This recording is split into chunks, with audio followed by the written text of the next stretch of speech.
ಇದು ಬಹುಶಃ ಕರ್ನಾಟಕ ರಾಜ್ಯದಲ್ಲಿ ಈ ರೀತಿಯ ಒಂದು ಪ್ರತಿನಿತ್ಯ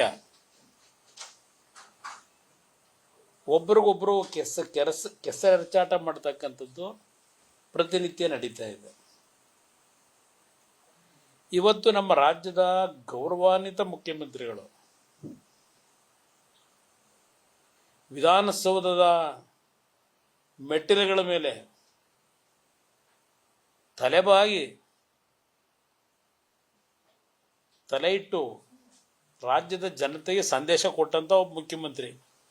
ಬಹುಶಃ ಕರ್ನಾಟಕ ರಾಜ್ಯದಲ್ಲಿ ಯಾರು ವಿಧಾನಸೌಧದ ಮುಂಭಾಗದಲ್ಲಿ ಕೆಂಗಾರ ಕಟ್ಟಿಸಿರ್ತಕ್ಕಂಥ ವಿಧಾನಸೌಧದ ಮೇಲ್ಗಡೆ ಸರ್ಕಾರಿ ಕೆಲಸ ದೇವರ ಕೆಲಸ ಅಂತ ಬರೆದಿರ್ತಕ್ಕಂಥದ್ದು ನೋಡಿದ್ದೀವಿ. ಈ ರಾಜ್ಯದ ಮುಖ್ಯಮಂತ್ರಿ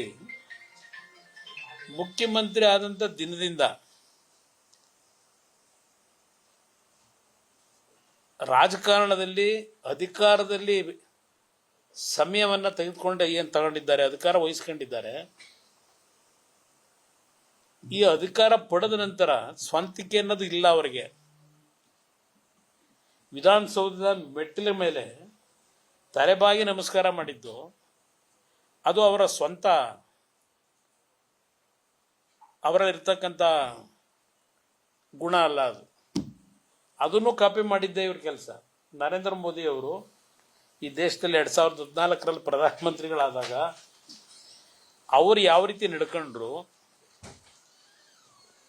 ಅದನ್ನ ಇದರಲ್ಲೂ ಕಾಪಿ ಮಾಡಿದಂಥದ್ದು.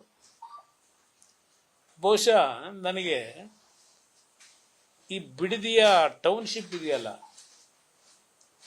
ಇದು ಸಹ ಅವರ ಒರಿಜಿನಲ್ ಯೋಜನೆ ಇಲ್ಲ ಅಂತ ಅವರೇ ಹೇಳಿದ್ದಾರೆ. ನಾನೇ ಪಿತಾಮಹ ಅಲ್ಲ, ನನ್ನ ಕನಸಿನ ಕೂಸು ಅಲ್ಲ.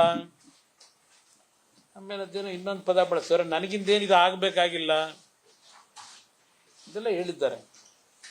ನನಗೇನು ಆಗಬೇಕಾಗಿಲ್ಲ, ಪರವಾಗಿಲ್ಲ ಕೊಡಿಲ್ಲ, ಅದು ಸ್ವಲ್ಪ ಕೆಲವು ಪಾಯಿಂಟ್ ಆಮೇಲೆ ಹೇಳೋದಕ್ಕೆ ನಮಗೆ ಹಿಂಸೆ ಆಯ್ತದಲ್ಲಪ್ಪ.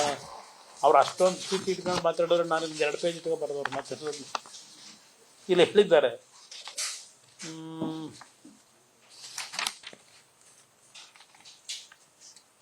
ನಾನು ಪಿತಾಮಹ ಅಲ್ಲ, ನನ್ನ ಕನಸಿನ ಯೋಜನೆ ಅಲ್ಲ, ನನಗೆ ಯೋಜನೆ ಅವಶ್ಯಕತೆ ಇಲ್ಲ.